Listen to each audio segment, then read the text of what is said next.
Well, the Democrats trying to reorganize their party under new leadership after Hillary Clinton's stunning loss in the general election.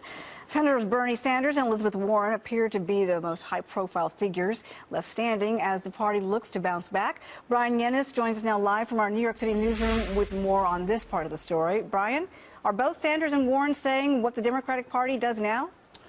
Well, really, the Democratic Party right now is going through some serious soul-searching, Uma. It is clear that Senators Bernie Sanders and Elizabeth Warren believe the Democratic Party needs to really shift its priorities to the working class. Both Sanders and Warren are the biggest advocates for fighting against what they call a rigged economy, making them prime candidates to shift the concentration of the party to blue-collar America. Both senators acknowledge that President-elect Donald Trump won because he tapped into the justified anger felt by much of these workers in places like Wisconsin, Michigan, and Pennsylvania. And now some Democrats see Hillary Clinton's defeat as a call for the party to embrace its more liberal wing.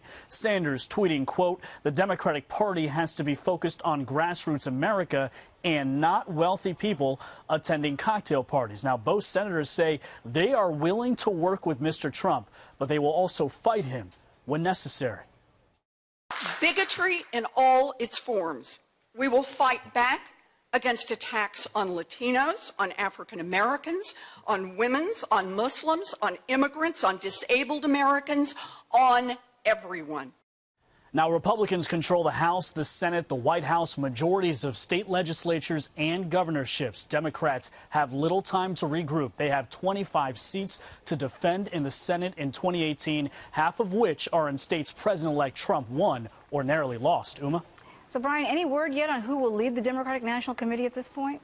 Bernie Sanders is backing Minnesota Democrat Representative Keith Ellison to be DNC chairman. The Muslim American has emerged as a favorite. Some Democrats believe his appointment would send an inclusive message to their minority base. Former Maryland Governor Martin O'Malley has also surfaced as a possible contender to head the DNC as well. Uma, the appointment of a new DNC chairperson will send a message. Current interim DNC chair Donna Brazile and ousted chairperson Debbie Wasserman Schultz are taking heat by some in the party for relentlessly backing and protecting a flawed candidate in Hillary Clinton. Uma? All right, Brian, thank you very much. No problem. Appreciate it.